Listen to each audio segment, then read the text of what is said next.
¿Listo? ¿Está lista ya? Gracias.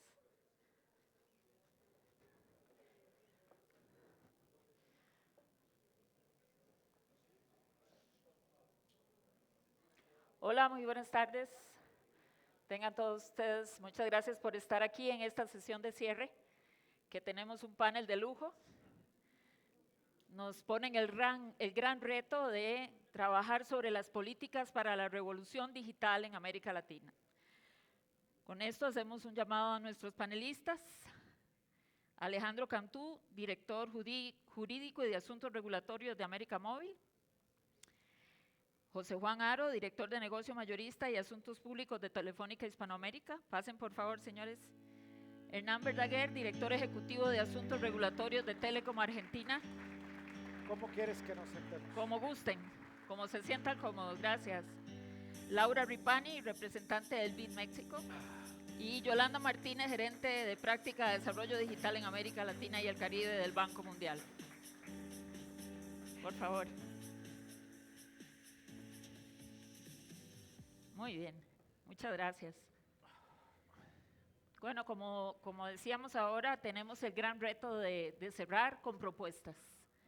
Hemos escuchado en múltiples paneles, mesas de discusión y el tema de que hemos pasado muchos años discutiendo sobre temas digitales en la región, temas de conectividad.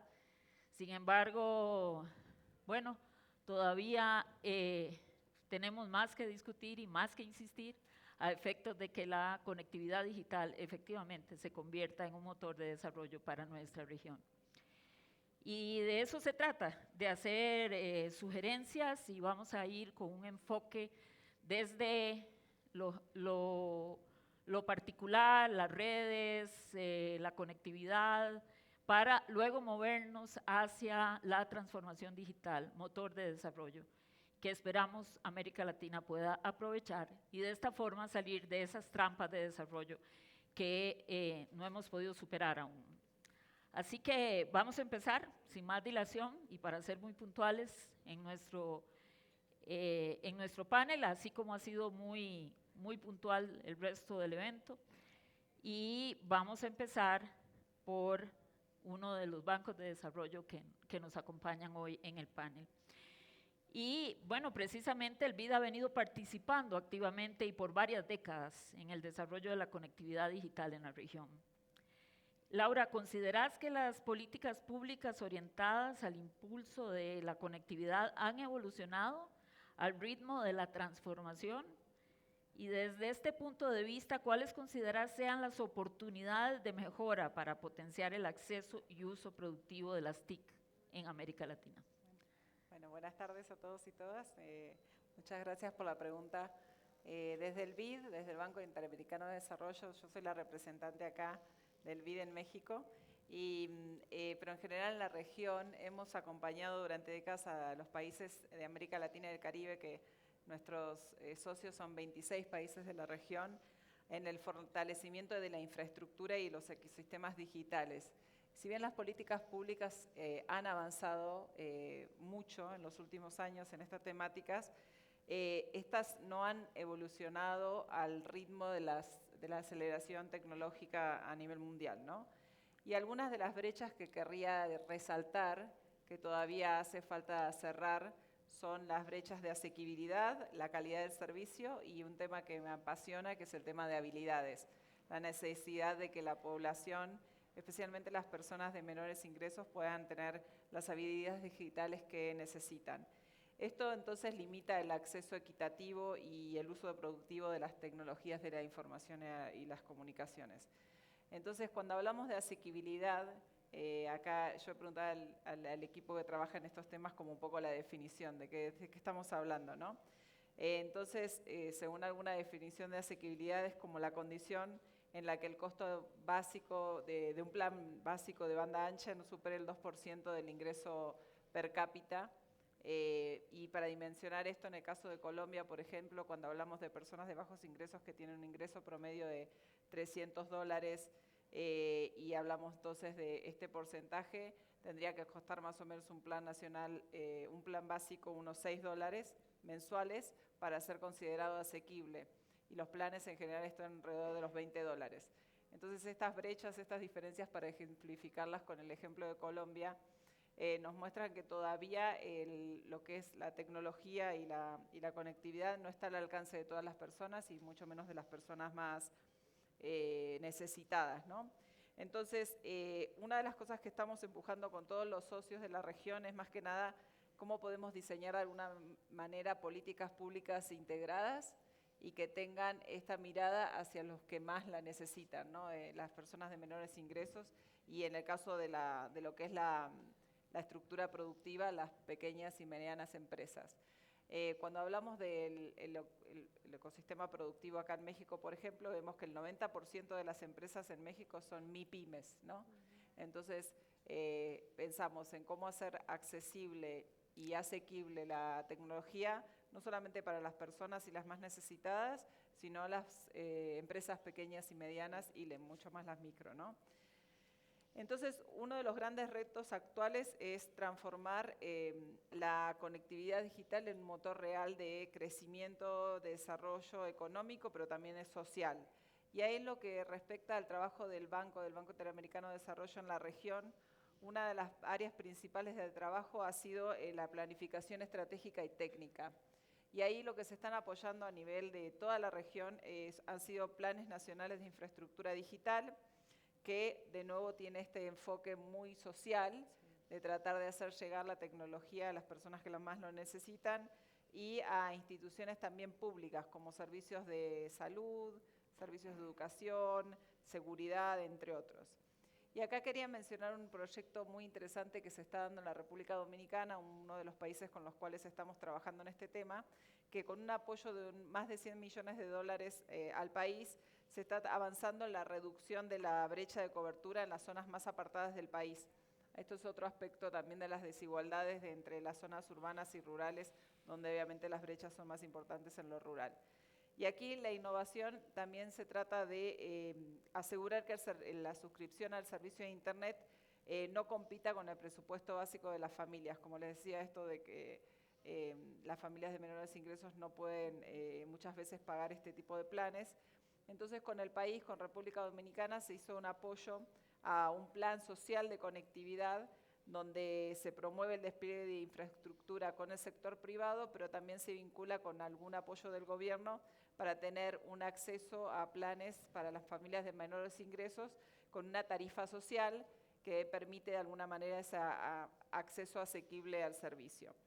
Entonces, en general, diría que a pesar de que los avances en políticas públicas sí han sido importantes, todavía falta bastante del enfoque más focalizado en poblaciones específicas que, como vimos también durante la crisis de COVID-19, hay una importancia muy grande a todos los servicios digitales que son para todas las familias deberían ser, pero sin acceso a conectividad es muy difícil accederlos. Así que ese enfoque es el que desde el Banco Interamericano estamos promoviendo.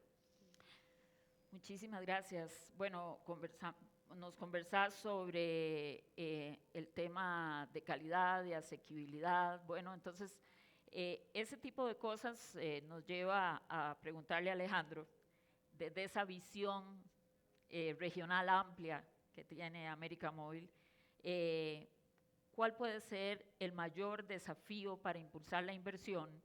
Y si las reglas están adaptadas al nuevo mercado en el que se desarrolla el negocio. ¿Por qué? Porque básicamente más del 80% de la conectividad digital disponible ha sido producto de la inversión privada. Entonces, ¿considerás que las reglas soportan esa inversión, la posibilitan o tenemos todavía mucho camino que andar? Muchas gracias, Liliana. Mira, creo que algo que ha sido muy satisfactorio de estos 2 días de escuchar a reguladores y tener conversaciones con algunos de ellos uno a uno, es que hay este reconocimiento de la necesidad de adaptar los marcos legales en los países, los marcos regulatorios, para la sostenibilidad de las redes, ¿no? Hoy las redes que desplegamos los operadores, pues gran parte de la economía está fundamentada en ellas, ¿no? gran parte de los servicios públicos, gran parte de las transacciones financieras son verdaderamente motores de las economías en cada uno de los países, y ver este reconocimiento de que probablemente los marcos regulatorios y legales se deban adaptar a ese avance tecnológico y ese nuevo ecosistema digital con tantos nuevos jugadores y con una capacidad de desplazar servicios tradicionales de manera muy rápida. Creo que eso es muy bueno verlo. Por ahí algunos decían, no, pues el futuro, el ecosistema digital, no, el futuro es hoy. O sea, esos marcos regulatorios se necesitan adaptar muy rápido para aprovechar el flujo de inversiones. En el mundo hay grandes capitales buscando inversiones rentables, y me parece que la infraestructura y la infraestructura digital puede ser un activo muy atractivo para atraer todos esos capitales, y eso pues va a traer beneficios amplísimos, beneficios de cobertura, de conectividad, de nuevas tecnologías, ¿no? Y poder tener esa conversación con los reguladores que normalmente han estado atados a un marco regulatorio muy estricto, muy punitivo, muy regulado, con una sobreregulación brutal para todos los operadores que trae costos ineficientes para todos. Creo que es muy refrescante poder escuchar eso. Colombia, Brasil, en fin, muchos países se pronunciaron al respecto, todos están modernizando leyes, todos están viendo sus propias regulaciones con una visión probablemente más de futuro y no de pasado, y creo que eso es muy bueno para promover la inversión. Es una industria de capital intensivo, ¿no? Que requiere de grandes inversiones, y para eso se requiere pues no solo de una agilidad, sino también de una estabilidad y una certidumbre para que esas inversiones puedan lograr. Entonces, desde renovaciones de concesiones en buenos términos y con muchos procesos ciertos es algo muy importante, ¿no? Para darle estabilidad a las inversiones de largo plazo. Oírlos abiertos a la consolidación de los mercados, ¿no? Reconociendo que probablemente hay mercados muy fragmentados que requieran de consolidaciones competitivas que traigan beneficios para todos los jugadores, y ciertamente cumpliendo las reglas establecidas en cada uno de los países. Pero me voy muy satisfecho de haber escuchado eso y ponernos a trabajar con nuestros reguladores para que todo eso se pueda dar, y se pueda dar de una manera digamos bilateral en términos de las conversaciones entre regulados y reguladores. Creo que es lo que me llevo del ¿cómo se llama?, del programa de GCMA y de CLTD, y bueno, pues a trabajar. Hay mucho que hacer por delante, ¿no?, para que esas inversiones lleguen. Muchísimas gracias. Creo que la palabra clave aquí es reconocimiento, o sea, que podemos ver que efectivamente la insistencia, que tal vez ha sido un poco criticada también, pues ha dado frutos en el sentido de que ya podemos ver reacción precisamente en las autoridades, a sabiendas de cuáles son sus responsabilidades y cómo pueden ajustar estos marcos normativos para avanzar. Bien, precisamente el Banco Mundial ha establecido una serie de principios para impulsar la digitalización. Si nos pudieras también elaborar un poquito sobre esto, explicarnos en qué consiste, cómo se están llevando a la práctica, para que efectivamente podamos dar pasos importantes hacia el desarrollo. Claro que sí, encantada. Muy buenas tardes a todas y a todos. Muchísimas gracias por la invitación a participar en todas las actividades, no solo en este panel. Y antes de entrar a los principios, me gustaría simplemente recapitular 3 grandes desafíos que tenemos en América Latina y el Caribe. El primero es la baja productividad. Somos la región que produce menos por trabajador, si nos comparamos con países de la OCDE o regiones más grandes como Asia. Gran parte del empleo en nuestra región es informal y de baja calificación. Tenemos una escasa inversión en innovación tecnológica, tenemos muy poca digitalización de nuestros sectores productivos y tenemos todavía grandes deficiencias en sectores estructurales como es el acceso a educación de calidad y a la salud. El segundo gran desafío es la desigualdad socioeconómica. Somos la región más desigual del planeta. Y el tercero es la falta de confianza de las personas en las instituciones. Se levanta un ejercicio a nivel regional por una organización que se llama Latinobarómetro, y en los resultados del 2023, para que tengamos contexto, 25% de los latinoamericanos, solamente 25% de los latinoamericanos confían en su gobierno. Menos del 20% confían en los partidos políticos, y la confianza en el sistema judicial es inferior al 30%. La buena noticia es que los avances en transformación digital, la inteligencia artificial, el hacer más asequible el acceso a nuevos mecanismos de conectividad, pueden hacer el gran diferenciador en nuestro tiempo de cerrar estas grandes brechas. Y esto lo tomó muy en cuenta el Banco Mundial al crear hace 10 meses la nueva vicepresidencia de digital, con el objetivo de poder articular y hacer mucho más eficiente nuestro relacionamiento con los gobiernos, ¿no? La banca de desarrollo tiene accionistas, los accionistas son los países, los mismos 26 que están en el BID, son los, 33 en el caso de América Latina para el Banco Mundial, los 23 que están en la CAF. Y si somos mucho más eficientes en cómo preparamos nuestras operaciones, cómo habilitamos las capacidades de ejecución de los países para utilizar mejor estos recursos, podemos realmente hacer una diferencia en estos tres grandes desafíos. ¿Qué vemos en esta vicepresidencia de digital y bajo qué principios nos regimos? Uno, infraestructura para todos. Tenemos un compromiso importante de seguir invirtiendo en cerrar las brechas de acceso, pero no solo a servicios e infraestructura de telecomunicaciones, sino también a infraestructura de datos. Vivimos en una economía digital donde entre mejor conectividad de calidad tengamos, más información es la que se genera, y esa información debe de almacenarse, ¿no?, con salvaguardas, pero también tener mecanismos de procesamiento que sean sostenibles y que permitan generar una mayor economía digital.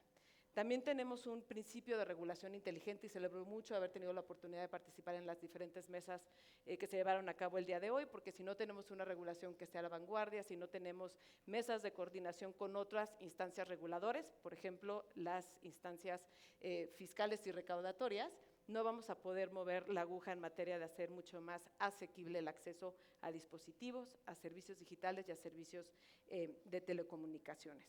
Tercer principio, y es uno que tengo muy en el fondo de mi corazón porque es algo que he desarrollado en los últimos 20 años de carrera, es el acceso a diseño de servicios centrado en las necesidades de las personas.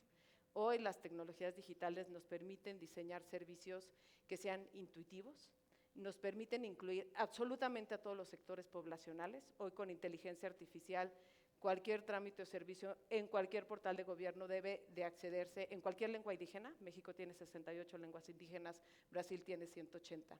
Antes eso era muy difícil, hoy no. Hoy con la inteligencia artificial podemos realmente permitir que cualquier persona acceda a los servicios en su contexto y de acuerdo a sus necesidades.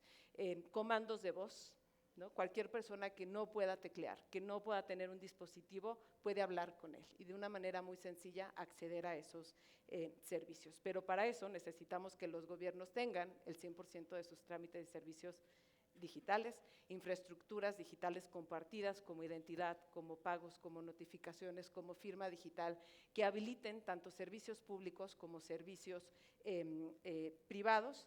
Y las habilidades digitales es un elemento indispensable. Podemos tener conectividad, pero si esa conectividad no se usa para mejorar la productividad, para innovar en los diferentes sectores productivos, para mejorar el acceso a educación y a salud, entonces no vamos a cerrar las grandes brechas de las que hablé en un principio. Y el tercer y otro de los principios más importantes son las alianzas público-privadas. La banca de desarrollo en su capital tiene recursos para financiamiento público, pero también para financiamiento privado. En el caso del Banco Mundial es el IFC, en el caso del BID es el BID Invest, y además el BID tiene un capital muy importante para innovación, que es el BID Lab, ¿no? Pero todo es parte del mismo capital. Entonces, utilizar, ¿no?, esos mecanismos de alianzas, de trabajo en equipo. Tenemos un proyecto muy lindo en Colombia, justamente donde estamos diseñando un mecanismo de alianza público-privada entre el IFC, el equipo de gobierno y Antioquia, y así muchos otros en la región. Innovar en estos mecanismos de financiación creo que es una gran tarea. Tenemos un convenio entre el BID y el Banco Mundial justamente para hacer más eficiente el acceso a esos recursos, y son principios muy importantes que nos deben de permitir cerrar los grandes desafíos que cité en un principio. Muchas gracias, Yolanda. Sí, efectivamente, principios absolutamente necesarios y transversales a nuestro sector y a todos los sectores de la economía. Y me agrada mucho escuchar ese tema de poder hablar con autoridades de otros sectores. Creo que si la banca de desarrollo pudiera pavimentar ese camino, sería muy saludable para los inversores en infraestructura digital. O sea, que hablamos de impuestos no los maneja el regulador, los maneja el ministro de Finanzas. Si hablamos de espectro claro, probablemente también tenemos que hablar con otros verticales de gobierno, y creo que la banca de desarrollo nos podría ayudar muchísimo en este tema. Y precisamente hablas de regulación inteligente. Yo ahí le preguntaría a Hernán, se ha discutido sobre la necesidad de una nueva visión regulatoria, hemos conversado mucho sobre esto, con una reforma regulatoria amplia y sobre todo profunda. ¿Cuáles considerás, desde tu perspectiva y de los países donde tienen actuación, podrían ser los principales obstáculos a superar para lograr este cambio hacia una regulación inteligente? Gracias, Marilena. Buenas tardes a todos. La verdad que es un placer estar presente en este panel hoy, el panel de cierre. Coincido con lo que manifestó Alejandro recientemente. Me parece que hemos tenido 2 días de jornadas muy lindas, muy intensas, con mucha gente, mucha presencia. Creo que se ha renovado nuevamente la necesidad de querer estos ámbitos de discusión, y creo que estas cosas que vos me has preguntado ha estado presente desde el acto inaugural hasta las mesas que hemos tenido durante el día de hoy y el día de ayer. Y claramente, sí, evidentemente tenemos que estar de acuerdo con que una nueva visión regulatoria es imprescindible. A mí me parece que la inversión que, como vos dijiste, Marilena, ha sido siempre sostenida históricamente por el sector privado en esta industria, requiere de condiciones de entorno adecuadas. Una regulación que impulse inversiones, ¿no? y que tenga que estar, tiene desafíos presentes y futuros. Una legislación, una regulación que claramente hoy está mirada en forma estática, en forma estanca, y que convive con ya la convergencia digital, con el despliegue de 5G, con redes virtualizadas. Y claramente esta industria está ante unos desafíos inmensos de mayores inversiones, y está con una mirada, como hemos discutido esta mañana, de convivencia en un ecosistema en el cual hay claramente un desbalanceo. Y para eso esta industria requiere de ser sostenible. Entonces me parece que hay una mirada que es importante, que es ver cuál es el mercado relevante, ¿no? y dónde estamos parados en ese sentido. Me parece que hoy los marcos regulatorios miran el pasado, miran los servicios de forma estanca, separadas. Me parece que, como Marilena lo hemos discutido en ACIET, hay que correr las fronteras y me parece discutir más ampliamente.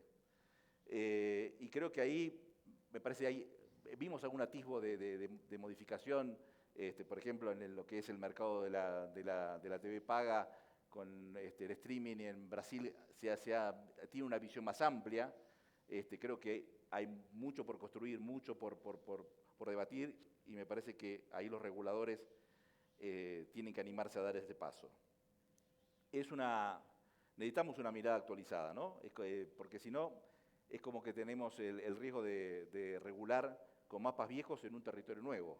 Y me parece que esto es un tema que debemos estar muy atentos a eso, y tenemos que cooperar para que salgamos de ese proceso. Creo que en estos eventos como el que estamos celebrando es el marco adecuado para disparar este tipo de debates y de iniciativas. Ayer hubo una mesa de los reguladores, cual participó el regulador de Argentina, estuvo el regulador de Brasil, el regulador de Colombia. Me parece que esos intercambios también entre reguladores también ayudan mucho. Y creo que también me parece que hay una palabra que para mí es importante, ¿no? El diálogo. Me parece que el diálogo público-privado es muy importante, y creo que no hay que perderlo. Me parece que es necesario revisar obligaciones que fueron dictadas 10, 15 años atrás en contextos políticos económicos muy distintos a los que estamos hoy viviendo, y me parece que requiere este diálogo y requiere esta revisión conjunta. Una revisión inteligente, me parece que eso es importante. Y creo que, por último, me parece que es importante, yo planteo tres directrices o tres ideas, me parece, ¿no? Uno, marcos regulatorios flexibles, me parece que eso es muy importante, que se centra en la conectividad, inversión, mayor espectro para el sector, condiciones económicas viables, sin sostenibilidad no hay redes ni transformación digital posible, y reconocer que los mercados ya cambiaron, la competencia es global y funcional. Si no actualizamos la mirada, regulamos con mapas viejos un territorio nuevo. Muchas gracias, Hernán. Y precisamente en esa misma línea le preguntamos a José Juan, porque en América Latina, y somos así, yo creo que culturalmente, somos dados a acumular problemas sin resolver. Son como una pila de problemas sin resolver, y el siguiente problema tapa el anterior problema, y ahí vamos en crecimiento. Y precisamente, bueno, hemos tenido temas de espectro ya señalados, instalación de infraestructura todavía, atomización de trámites, bueno, y ahí podríamos seguir. Hoy se nos suma el desafío energético y también el aumento del tráfico. Y ahí tenemos la pila y se han sacado pequeños, tal vez, pequeños trozos de esos elementos apilados, pero no hemos logrado realmente limpiar la pila o hacer un FIFO, ¿verdad? El primero en entrar, primero en salir, resuelto. En este sentido, ¿cómo buscar esa sinergia público-privada con las autoridades, las empresas, como hablaba Narciso Casado en la CEIB, que decía, no, ya no hablemos de diálogo, hablemos de acción público-privada? ¿Cómo damos el siguiente paso? Porque realmente tenemos que ubicar la región en la senda correcta del desarrollo. Sí, bueno, gracias, Mariliana. Yo empezar en primer lugar por reconocer lo que Alejandro y Hernán decían en torno a la buena disposición, ¿no? Yo creo que esto es clave. Desde el sector privado existe, y por lo menos he sentido en particular en las mesas redondas sobre temas específicos, también conversando con las autoridades, que hay una vocación de propósito común, ¿no? Lo segundo es un poquito lo que tú decías, ¿no? Que probablemente el reto principal el día de hoy en esta maraña de pisos de regulación de la que hablabas no es tanto discutir sobre el siguiente piso que hay que construir, sino empezar a ver qué pisos hay que desmontar, ¿no? Y allí, pues yo quisiera hacer alguna confesión un poco culposa, ¿no? de estos gustos extraños que tengo personalmente, ¿no? Debo confesar que escucho casi todos los días noticias de Argentina, y sigo mucho a Federico Sturzenegger en particular, ¿no? Me parece un personaje interesante, ¿no? Esta idea del Ministerio de Desregulación, que no habla del sector de telecomunicaciones, sino que habla de la economía en su conjunto, parte precisamente de esta idea que tú proponías, ¿no es cierto?, de cómo desmontar las trabas que existen para la inversión, para el funcionamiento de la actividad privada, ¿no? Y hay una iniciativa muy interesante del Ministerio de Desregulación en la Argentina, no recuerdo bien el nombre, seguro que Hernán lo tiene, pero que es algo así como denuncia tu traba, ¿no es cierto? Y va en la línea de decir, oye, uno se mete a una página web y entonces empieza a decir de cualquier nivel, de ayuntamientos, de gobiernos provinciales, pero cosas curiosísimas, ¿no? Y es muy divertido, de verdad que es divertido, y eso es lo culposo, porque yo lo veo casi que con afán humorístico, descubrir la naturaleza de regulaciones horrorosas que subsisten el día de hoy en la Argentina, pero que podría extenderse a toda América Latina, ¿no? Entonces, claro, en ese espíritu, yo diría, si uno pudiera hacer lo mismo en el sector de telecomunicaciones, y haciendo, evidentemente, reconocimiento de que las trabas son distintas en todos los países, ¿cuál sería la lista de estas trabas que hay que levantar, ¿no? Nosotros en Telefónica pensamos que para conducir a la sostenibilidad de este sector, pues seguramente hay muchísimas cosas pequeñas que hacer, pero hay 4 centrales, fundamentales. Una de ellas, la mencionaba Alejandro en el camino, tiene que ver, por supuesto, con las estructuras de mercado. O sea, y hay que reconocer la evidencia empírica, la fuerza de la gravedad, porque es la que debe conducirnos a tomar decisiones valientes. En los últimos 10 años, el número de empresas que han salido del sector por ser incapaces de sostenerse financieramente es bastante importante. Y hay casos de mucho calado. Probablemente el caso más relevante ha sido el caso de Oi en Brasil. Y la cuestión es cómo enfrentar ese tipo de soluciones. Podemos hablar también del caso de Digicel en Panamá o casos que también nos convocan a nosotros, ¿no? La cuestión es, si uno parte de la realidad y descubre que probablemente la evidencia económica nos está indicando pues, que 4 o 5 redes no funcionan en países tan complicados como los latinoamericanos y que probablemente un escenario en donde vayamos a un número menor de redes será mejor para habilitar la inversión necesaria para la construcción de las infraestructuras y para servir mejor a los ciudadanos, pues podemos terminar en otro lugar, ¿no? Sobre esta traba, en Brasil, por ejemplo, se ha sido bastante pragmático, pero hoy día existen pues, debates y discusiones en algunos otros territorios, el caso de Colombia o el caso de Argentina, donde decisiones valientes probablemente pueden conducir a escenarios óptimos para la atracción de inversiones, ¿no? Segundo conjunto de trabas, yo creo que tiene que ver, hoy día ha habido una mesa redonda sobre este particular en el evento, con la fiscalidad, con las exacciones. Pero no hablemos solamente de los impuestos específicos que gravan a este sector, sino sobre la política de espectro, sobre los fondos de servicio universal. Uno dice, ¿cuánto recaudan típicamente los fondos de servicio universal? Pues 1% de los ingresos. 1% de los ingresos en compañías que si acaso pueden generar 10% de flujo de caja libre después de inversiones, pues representa 10% del flujo que se está captando, ¿no? Entonces, esto es mucho dinero y si se detrae para destinar a una política de cobertura que en realidad no está cumpliendo sus objetivos, en realidad esta política está actuando en contra de todo el sistema en su conjunto, ¿no? Lo curioso de este tema, y de alguna manera, Mariliana, tú lo decías, es que yo creo que dentro del sector de telecomunicaciones existe la convicción de que la presión fiscal, y no hablo solamente de los privados, también de las autoridades sectoriales, ¿no? De que la presión fiscal es abusiva. El tema es que no estamos siendo capaces de convencer a las autoridades de Hacienda de que hay necesidad de cambiar la política fiscal en su conjunto para el sector, ¿no? El tercer conjunto de trabas tiene que ver con todo este inmenso red tape que cubre curiosidades del interés particular de Sturzenegger, ¿no? Regulaciones sobre los SMS o sobre la calidad de servicio o el tiempo de atención de las respuestas en call center, cosas de este estilo, ¿no? Creo que hay que ser valientes para cortar esto, ¿no? Y lo cuarto tiene que ver, y lo voy a frasear así, con reglas que generen incentivos adecuados para el funcionamiento eficiente de las redes, ¿no? Toda esta discusión sobre el fair share que también venimos teniendo hace algunos años es en realidad un reclamo de los operadores de telecomunicaciones sobre la mala asignación de derechos de propiedad, es decir, sobre reglas que permiten que se explote sin pagar compensación ninguna ilimitadamente las redes que construimos con los recursos financieros escasos que existen, ¿no? En la medida en que seamos capaces de alinear el comportamiento de todos los agentes, en particular de los hyperscalers de Internet, seguramente podremos también liberar recursos que nos permitan continuar expandiendo las redes, ¿no?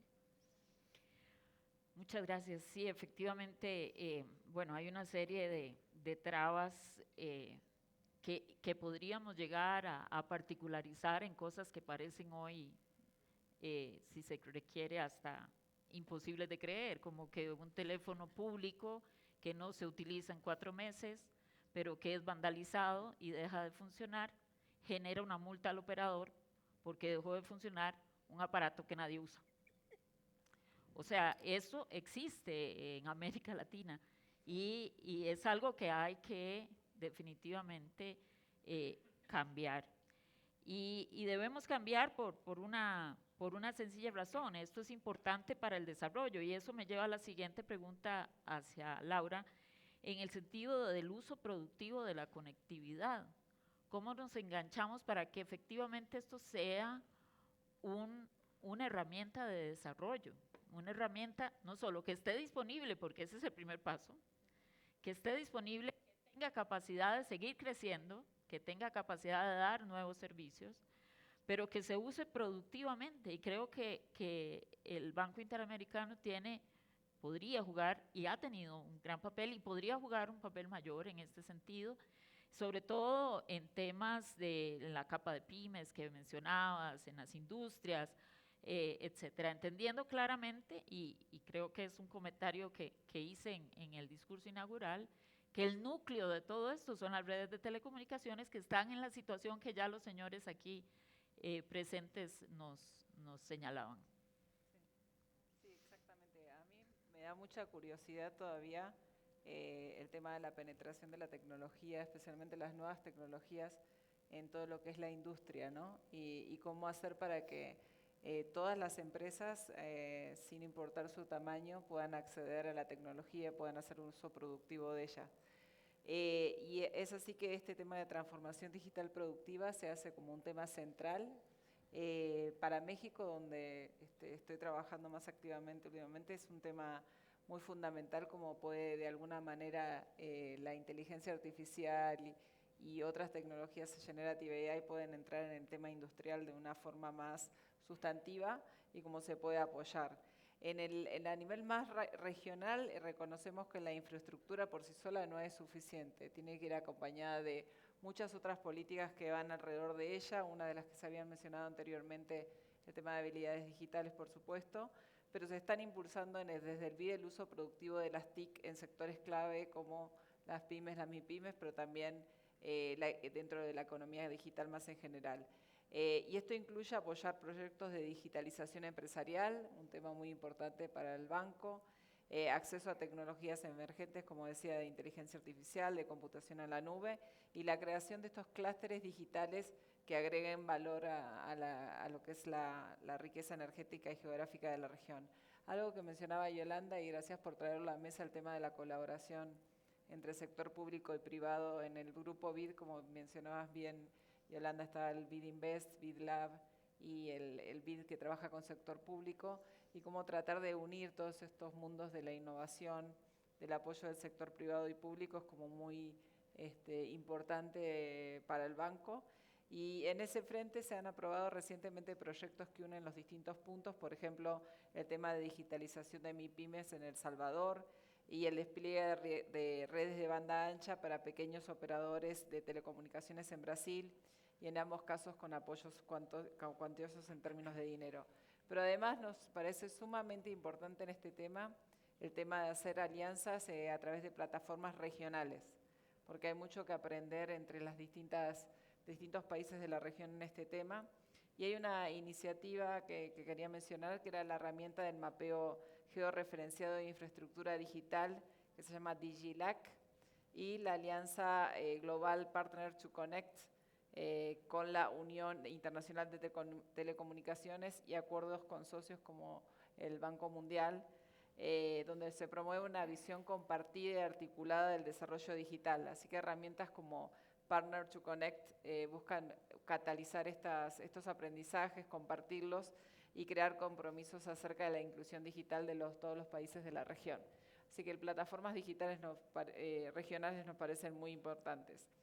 Así que sí, la región tendría que buscar ser este nodo digital global, la región de América Latina y el Caribe, pero para esto es necesario tener una estrategia muy importante de transformación digital que una a los países de la región con este objetivo.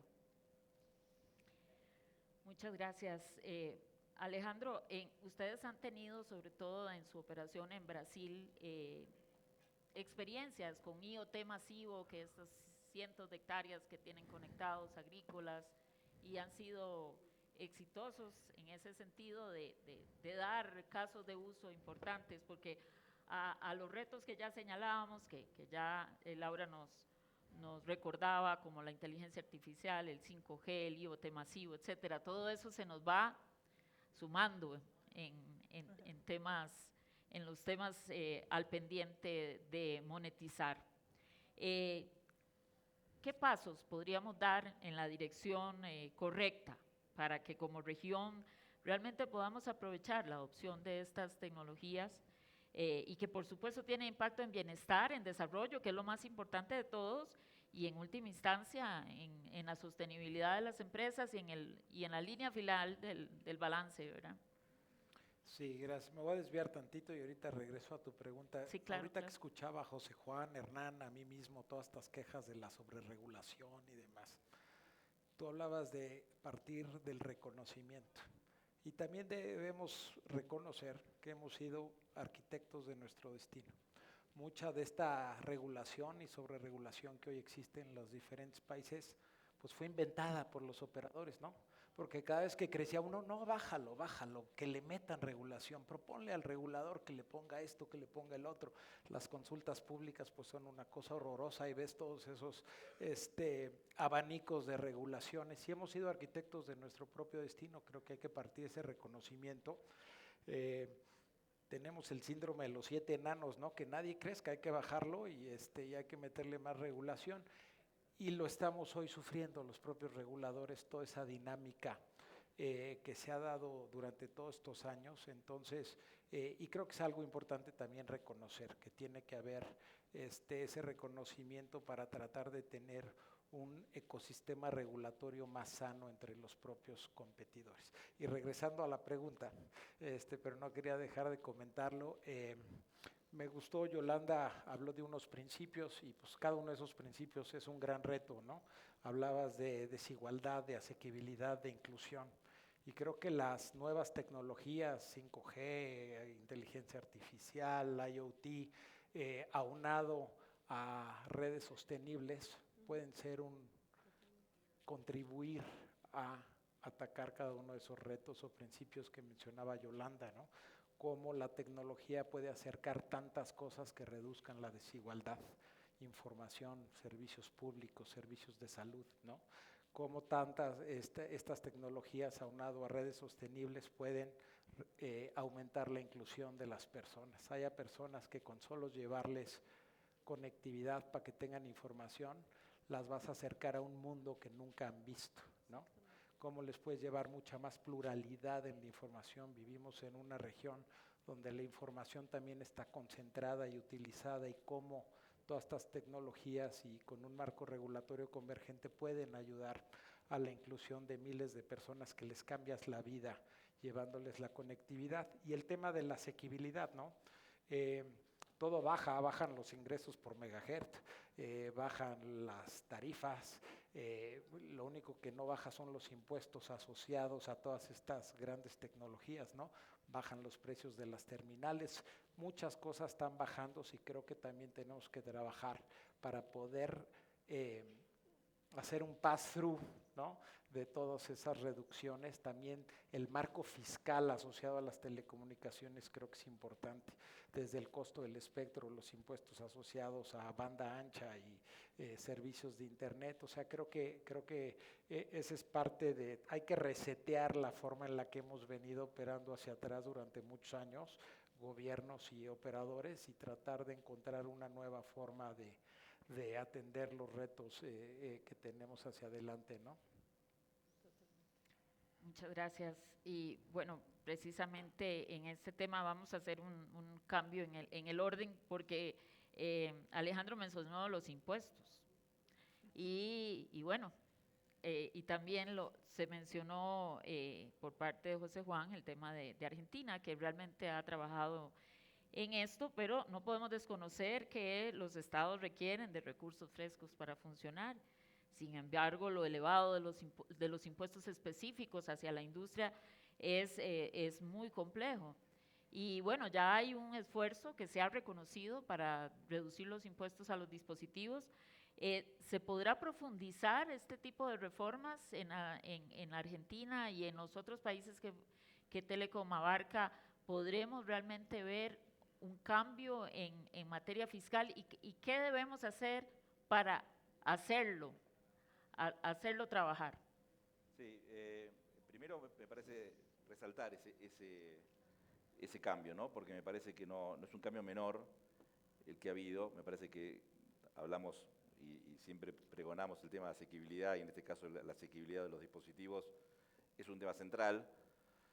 Y me parece que la iniciativa que se propuso ya desde el año pasado en ACOM con este tema, que primero hizo un intercambio de información con los operadores, en el cual le brindamos información, después la GSMA también aportó lo suyo, y bueno, y hemos visto que hace pocas semanas atrás eso se ha puesto en marcha con un proceso gradual, y que la verdad, lo cual celebramos. Así que la verdad que eso es un hecho totalmente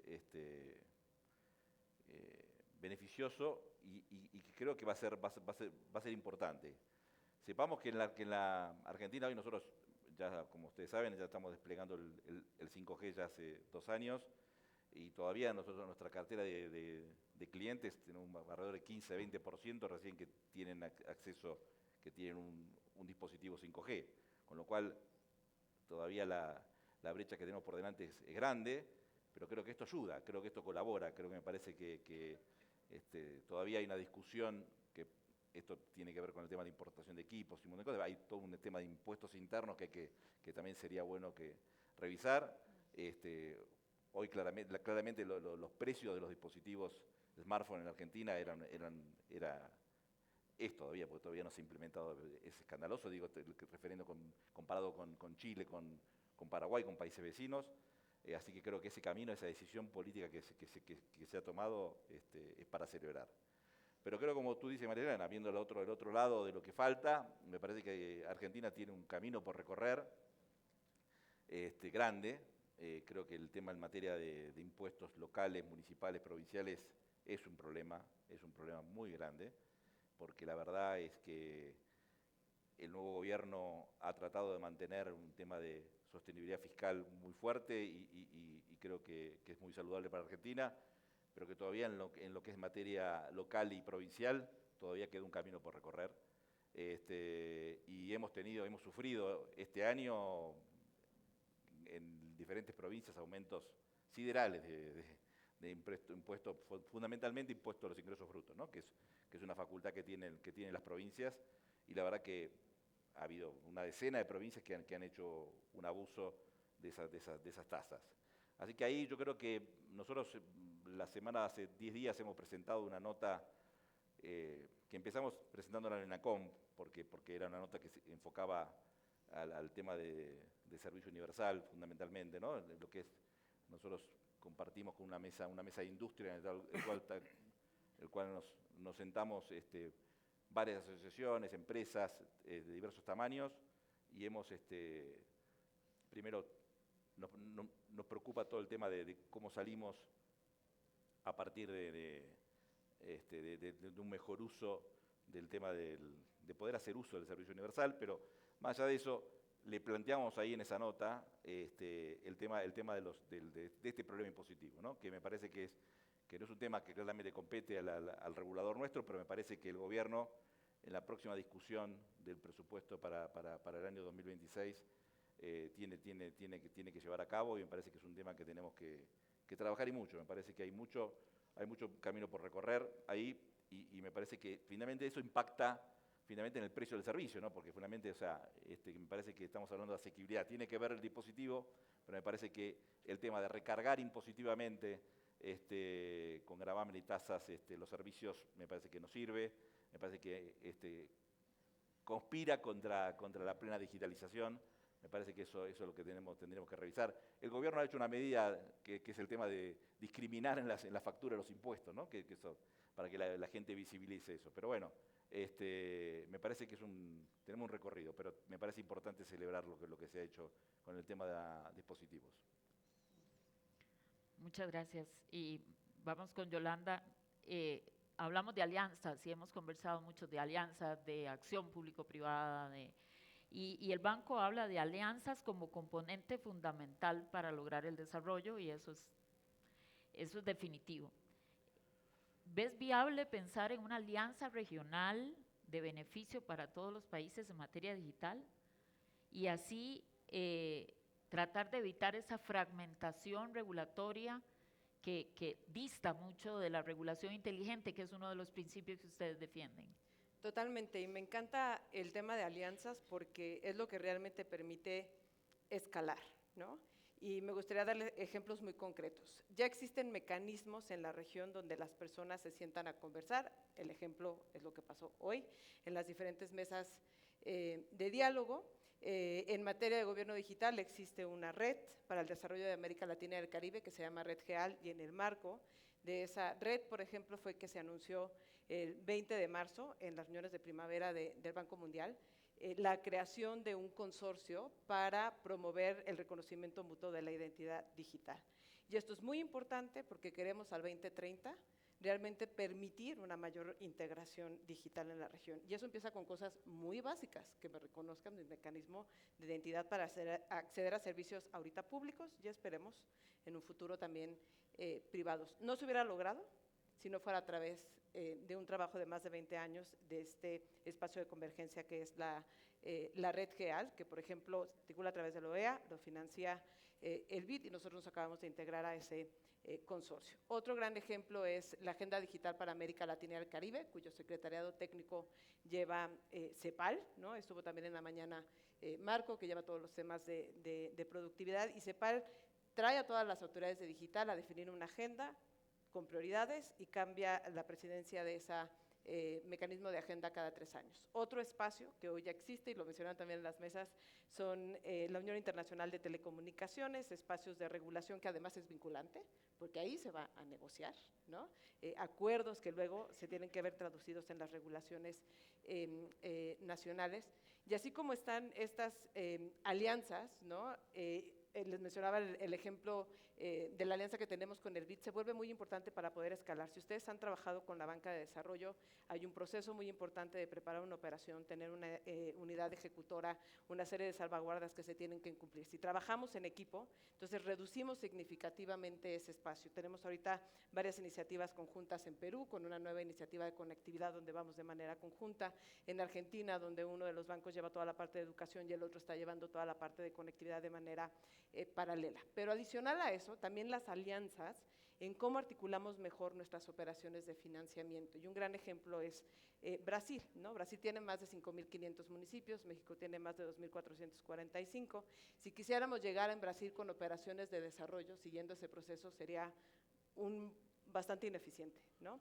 Tenemos una alianza con Caixa, que es una banca de desarrollo propia de Brasil, que trabaja con municipios, que ya tiene desarrollada presencia, pero que no tenían líneas de financiamiento para proyectos de digital, ¿no? Entonces ahí es donde el banco puede hacer una diferencia, porque no solo está dando 500 millones para habilitar esas líneas de financiamiento, sino construyendo la capacidad institucional en esta banca de desarrollo para saber cómo seleccionar proyectos, cómo asesorar a las municipalidades sobre la ejecución de esa cartera de proyectos. Entonces eso nos permite exponenciar nuestro impacto.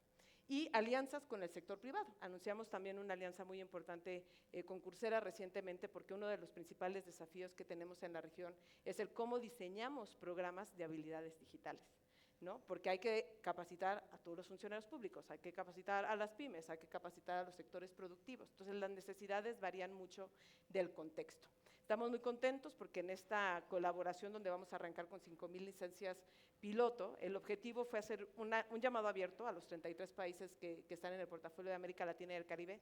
Recibimos 13 y sumamente variadas, ¿no? Y el objetivo es realmente aprender de cómo se diseñan esos programas nacionales de inclusión digital, cómo eso informa nuestro diseño de las operaciones para que cuando realmente ya hablemos de inversiones mucho más cuantiosas, ¿no? 100 millones, 200 millones, 500 millones, 1 billón, ¿no? Realmente sea muy productivo el efecto en decir capacité para la empleabilidad, capacité para la productividad, capacité para la innovación, ¿no? Y hablando de alianzas, justo comentábamos hoy en una de las mesas, es muy importante hacer alianzas con otros espacios que ya tienen sus redes bastante bien o espacios de convergencia y de discusión bastante bien articulados. Un ejemplo son los diferentes comités con los que trabaja la OCDE. Otro ejemplo son las reuniones del Banco Mundial en octubre y en primavera, donde van los ministros de finanzas.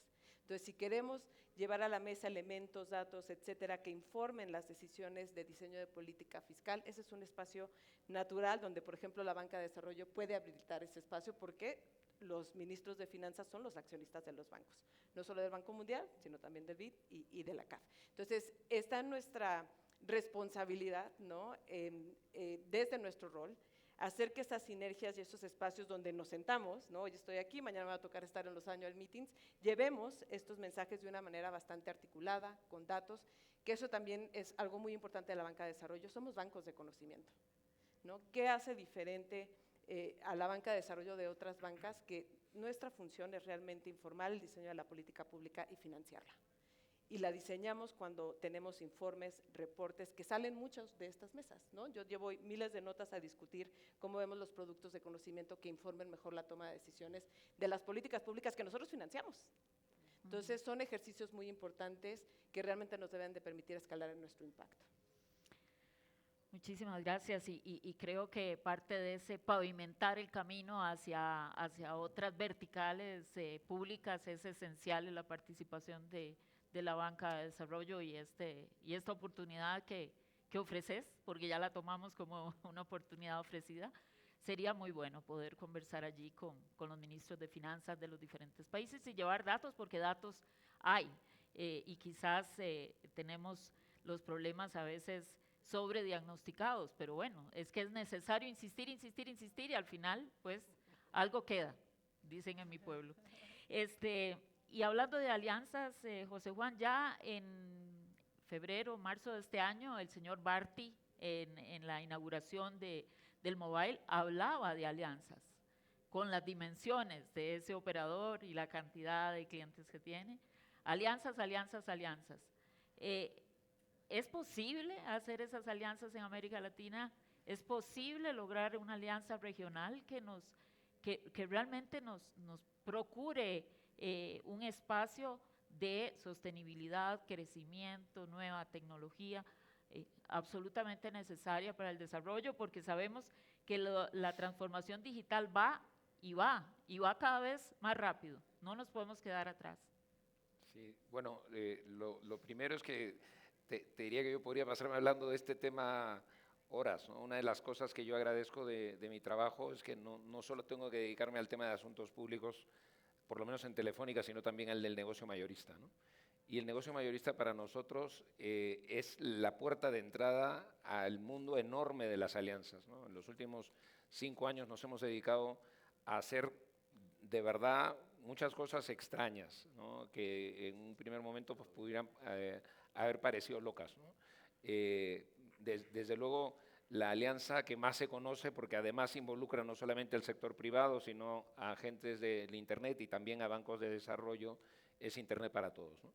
Y es una alianza que desarrollamos, concebimos y estructuramos en conjunto con nuestros socios, pues desde pruebas en campo y desde sueños locos, y que demostramos que se podía convertir en realidad, ¿no? Si algo yo tengo que lamentar, y esto es en la línea de lo que proponía Alejandro, con lo que no puedo estar más de acuerdo, de autocrítica, es que no hayamos sido capaces de expandir una aventura de este tipo a otros territorios de la región, ¿no?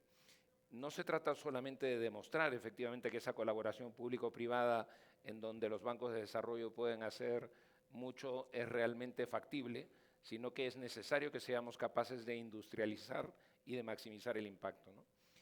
Tan importante como la colaboración público-privada, como las alianzas, Mariliana, es tener claro cuál es el propósito fundamental, ¿no? O sea, la cuestión no es alianzas sí o alianzas no. La cuestión es alianzas para qué. Y yo creo que Laura de alguna manera lo planteaba ahora y Yolanda también insistía en esto, ¿no? El tema central en nuestra región, la región más desigual del mundo, decía Yolanda, tiene que ser el de la inclusión digital.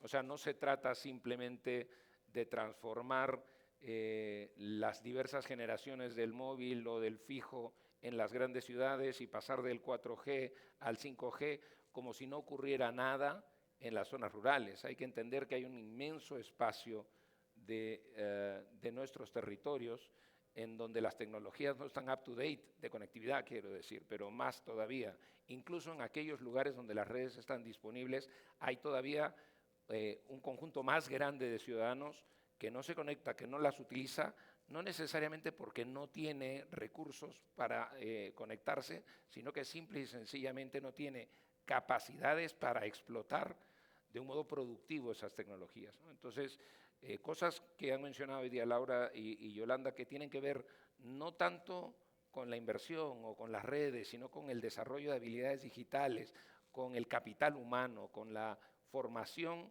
de los chicos más pequeños, ¿no? Y que suponen empatizar con problemas que ninguno de los que estamos aquí vive. Durante la pandemia en mi país, en el Perú, hemos tenido un gran conjunto de niños que no han asistido a escuela ni físicamente ni virtualmente a lo largo de 2 años. El impacto que en el desarrollo del Perú va a tener esa generación se va a ver recién en 8 o 10 años cuando estos pequeños ingresen a la vida laboral, ¿no? Entonces, si no entendemos, y Alejandro lo decía de algún modo, que esto no va simplemente de construir redes, sino de habilitar el acceso a la sociedad de la información para esas personas. Si no entendemos que el propósito fundamental no es el de la Alianza para la Zona Urbana, sino el de la Alianza para la Inclusión Digital, estamos de más. Y yo creo que por lo menos me quedo con la satisfacción de que en las mesas y en las conversaciones, tanto desde el lado público como desde el lado privado, empieza a haber, yo diría que un consenso de que ese es el problema fundamental el día de hoy, al menos en Latinoamérica, y qué bueno que los bancos de desarrollo pues, puedan estar aquí para apoyarnos, ¿no? Muchas gracias. Bueno, estamos ya con el tiempo encima, pero todavía tenemos un par de minutos para cada uno. Hablamos de reconocer. ¿Qué nos reconocemos o qué reconocemos que efectivamente sea el punto de partida para las políticas públicas necesarias para la revolución digital en América Latina? ¿Qué reconocemos o no reconocemos? Porque puede ser como bien decía Alejandro, una autocrítica. Entonces empezamos en orden de derecha a izquierda. Adelante, Yolanda, por favor. Bueno, reconocemos que somos la generación que desde donde estamos vamos a llegar a 2030 a tener que dar cuentas de cómo contribuimos a cumplir las metas de desarrollo sostenible. Desde el Banco de Desarrollo, nuestro compromiso es que a través de los equipos globales y regionales cuidemos el diseño de cada operación en la que estamos invirtiendo para que tenga alianzas, para que tenga impacto. Y tengo un ejemplo muy concreto con Honduras, donde estamos financiando todo el proyecto de identidad digital y gracias a una alianza, por ejemplo en este caso con el Gobierno de México, muchísimas personas que lamentablemente fallecen en procesos de migración hoy pueden ser identificadas. Y eso tiene un impacto social muy importante. De entrada, que los familiares sepan qué pasó con la persona que se fue buscando llegar a Estados Unidos, pero más importante aún, habilitar muchos otros derechos asociados a la identidad digital. Acceso a la educación, acceso a la salud, acceso al empleo, acceso al emprendimiento, porque todos esos servicios parten de identificar correctamente a las personas. Si eso lo traducimos a cualquier operación, ¿no? Lo multiplicamos por todos los proyectos que financiamos, el BID, el Banco Mundial y la CAF, realmente podemos alcanzar una escala enorme. Si somos abiertos a trabajar en equipo, ¿no? Como se ha discutido a lo largo de todas las mesas, podemos hacer que los grandes desafíos que comentamos al principio de baja productividad, desigualdad económica y confianza en las instituciones se traduzcan en completamente algo diferente, ¿no? Innovación absoluta, diversidad, inclusión, crecimiento basado en la innovación tecnológica, pero el trabajo es de ecosistemas y nosotros estamos listos para trabajar en equipo con cada uno de ustedes para hacerlo posible. Muchas gracias. Gracias a vos. Laura. Sí. Reconocemos que hay camino por recorrer para el diseño de políticas públicas inclusivas. En el entendimiento de que hay que todavía mucho que recorrer, me detendría en la palabra de intencionalidad en el diseño de las políticas públicas para llegar a los más necesitados, a las personas de menores ingresos, a las pequeñas, medianas empresas que están necesitando y esa extra mile a adoptar más tecnología y que se use de manera productiva en las empresas, y reconocemos que la población todavía carece de habilidades digitales que les permitan, al tener accesibilidad a más conectividad y a más dispositivos o mejores dispositivos, también tengan las habilidades digitales para poder manejar esa nueva tecnología. Y también reconocemos que hay mucha riqueza energética en la región de América Latina y el Caribe, que puede hacernos dar un salto cualitativo que permita agregar valor a toda la transformación digital. Entonces, en este valor agregado se materializa cuando logramos convertir esta energía que tiene la región y que tiene tanta riqueza en una plataforma para poder dar servicios digitales, no solamente a la región, sino también a otras regiones. Gracias. José Juan. Pues nada, lo primero yo diría que es que tenemos que reconocer que el estado actual de nuestro sector y en particular de las políticas públicas, desde luego, no es solo, y tomo lo que decía Alejandro, no es solo responsabilidad de las autoridades públicas, de los reguladores, sino que tiene en gran medida también que ver con la actuación de los privados, del sector de telecomunicaciones, ¿no? Reconocemos que el cambio no depende, por tanto, solo de las autoridades públicas, sino que depende de todos en conjunto y que la única manera de avanzar pasa por suscitar conversaciones. Y allí es clave acercarse a esa conversación por lo menos con dos ideas, ¿no? La primera, que escuchar es más importante que proponer pues las ideas que uno tenga, que esta apertura requiere, en segundo lugar, una vocación de humildad, sea uno grande o pequeño. Es la humildad y la capacidad de escuchar la que nos puede conducir a resultados óptimos. Yo quiero creer, en realidad creo, que todos nosotros, los que estamos aquí en el sector público o privado, perseguimos exactamente lo mismo. Soñamos con una Latinoamérica más conectada, en la que nadie se quede atrás. Y si uno se aproxima con esa actitud, probablemente pues lo que podamos construir conjuntamente sea mejor que lo que tenemos el día de hoy, ¿no? Muchas gracias. Alejandro. Pues reconocer que el diálogo que se tiene que entablar de aquí para adelante para enfrentar los retos que todos tenemos como sociedad, como industria, requiere de un diálogo distinto al que probablemente hemos tenido hasta hoy, y por eso hablaba de la palabra resetear, ¿no? Creo que hay que resetear, digamos, la conversación para enfocarnos gobiernos, se hablaba mucho de las asociaciones públicas privadas, fijar objetivos claros y tratar de, con una nueva manera de ver y de hacer las cosas, junto con nuestros gobiernos y reguladores, tratar de atender todos esos grandes retos que cada uno en su espacio puede contribuir para su solución, ¿no? Había una, si mal no recuerdo, sacaron en Estados Unidos una orden ejecutiva de estas muy famosas para desregular, que se llamaba o se llama delete, delete, delete, y creo que debemos promover una orden ejecutiva de ese tipo en nuestro sector, que sea borrar, borrar, borrar, y tratar de tener una nueva forma de manejar los negocios hacia adelante, ¿no? Hernán. Bien, sí, reconozco en parte lo que están diciendo mis colegas, creo que lo dije al principio, el diálogo es un tema, es esencial. Creo que también reconozco también el esfuerzo que estamos haciendo las compañías para replantearlos nuestra mirada, ¿no? y nuestro accionar en esta industria, ¿no? Esta transformación que estamos llevando a cabo en medio de este ecosistema ampliado que estamos conviviendo, y me parece que esa transformación de Teco a Techco, me parece que esto es un desafío enorme, y creo que, por lo menos para el caso de Telecom, estamos muy, muy confiados que estamos yendo por el camino correcto. Me parece que la industria lo está haciendo, no solamente nuestra compañía. Me parece que eso también es importante, ¿no? Me parece que valorar el rol que nosotros estamos teniendo en este desafío tecnológico, en este mundo digital que estamos viviendo, que es hoy, no es mañana, es hoy lo que estamos viviendo, y me parece que eso es fundamental. Bueno, muchísimas gracias. Realmente tenemos que reconocer que el mercado al que nos enfrentamos cambió una realidad absoluta y total. Tenemos que reconocer lo que nos hace falta. Tenemos que mejorar la regulación, cambiar el enfoque al espectro.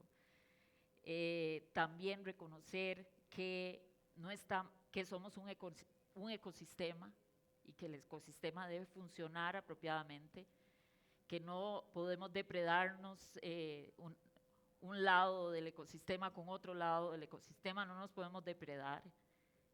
Reconocemos que solos no podemos, los reguladores solos, los países solos, las empresas solas, no podemos. Así que es momento de resetear, es momento de reimaginar cómo efectivamente América Latina como región puede avanzar, cómo podemos desfragmentar la regulación, cómo podemos simplificarla y cómo podemos mejorar todos juntos.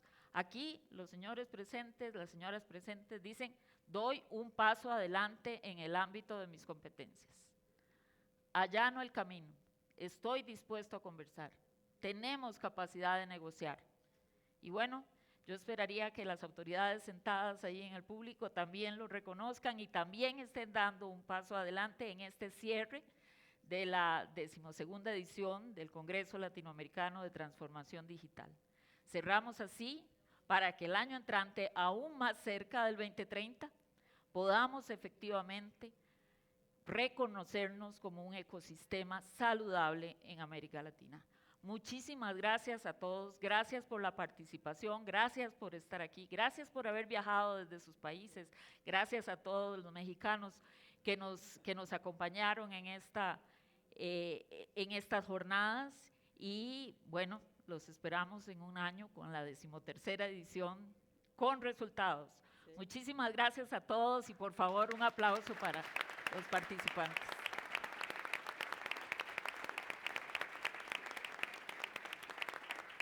Muchas gracias. Muchas gracias.